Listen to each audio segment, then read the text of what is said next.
Today we explore the fine line between science and wizardry, in the form of a digital drawing character design.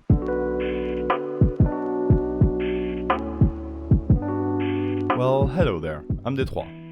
Where is the line between science and wizardry? Today we discuss that limit, and maybe even bridge it. Or I discuss, because you can't answer right now, but you can leave a comment with your thoughts. Before I start, you can also subscribe. That really helps me and shows your appreciation of my art. This whole drawing process is very straightforward. As straightforward as can be, really. I already have an idea of what it will look in my head, so I sketch it, ink it, and color it. It's that basic. I want to represent a scientist wizard. What I'm sketching right now is a character that is both. He's wearing what is a good mix between a wizard's robe and a scientist's lab coat. Big pockets for pens and tools, and also a hat with stars on it. I want him to hold a magical sphere and the limited background to be a lab environment. Now, while I continue sketching that and add details like a dried lizard and a hammer in his pocket, or an oscilloscope or even a unit triangle design on his robe, let me tell you about what's behind this drawing, the overall idea that it represents. I feel like I'm not the worst person to talk about this topic.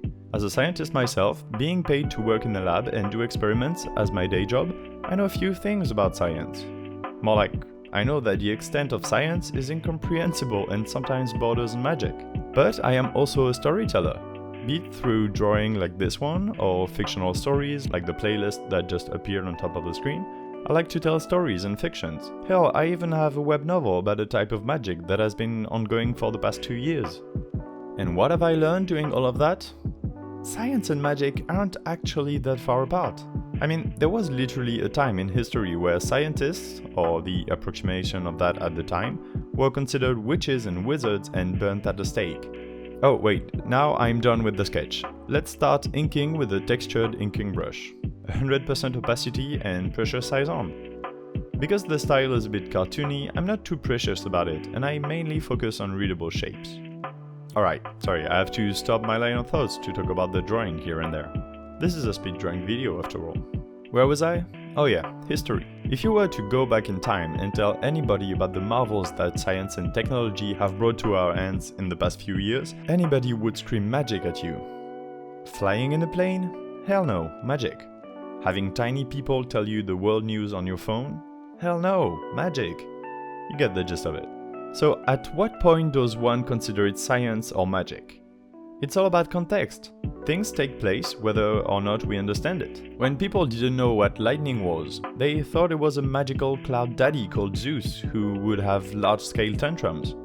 Now we know that it's ionized gas, plasma, excited through electrical interactions. We can replicate it at home with a battery and tinfoil and make electrical arcs. But lightning was still the same back then, when it was considered magic. The same way, anything we don't understand now can seem like magic to us. And if you delve a bit deeper in science, you get the feeling that the more you know, the more you realize that you don't know anything. For example, I work in physics, and to me, chemistry is magic. I mean, the best example is probably math. Mathematics is a whole genre of magic. Everything is arbitrarily based on a bunch of numbers and operators.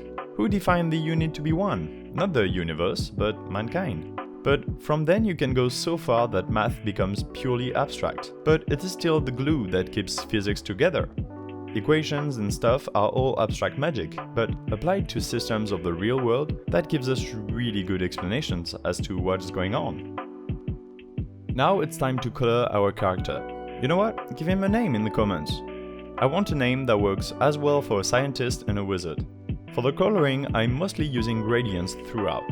At first that was because the robes needed to be white, like a lab coat, and purple because he's a wizard. And then I just liked the aesthetic of that. And because the line art of the background ends instead of being complete, coloring everything with gradients was a good idea to just evoke the scene rather than drawing it exhaustively. A tip for that is to use the polygonal lasso tool to define the shape of, let's say, the table, for example, then color it with a gradient, and then use a clipping mask to erase, quote-unquote, the part of the gradient where it fades into the background. That's a nice way to keep the focal point on the character, and it makes for a nice harmonization of the whole vibe of the drawing. I'm gonna do that some more until there is color everywhere, And at the same time, let's keep talking about science and wizardry. If you think about it, it was only about 100 years ago that quantum physics was literally magic. Scientists observed stuff that didn't work at all like what had been predicted.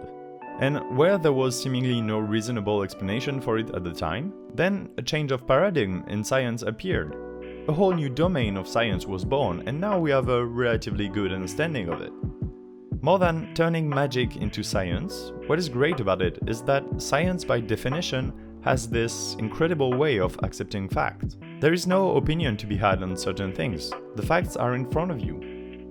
Science has to adapt because it can't be stubborn.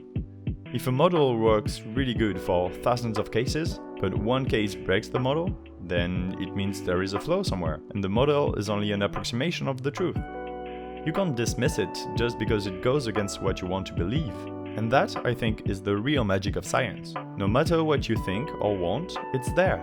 It's everywhere and it's logical and it works. Until it doesn't work and then you change it accordingly.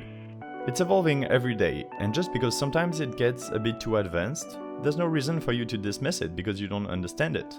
If you don't understand, keep digging, and eventually something will work out. If you scream magic at it, it's fine, but just know that there is an explanation to it, even if nobody has it yet. That was a whole philosophical essay there. I hope the drawing process was enjoyable. Usually I keep these digital drawing videos about the drawing process itself, but not today. If you like this drawing or this sort of content, do subscribe, because there are 2 videos coming every week on this channel. I also post all my drawings, even the ones that I do off camera, to my Instagram at d3_sd. Leave a like and a comment, that's always appreciated, and I'll see you in a few days. Bye!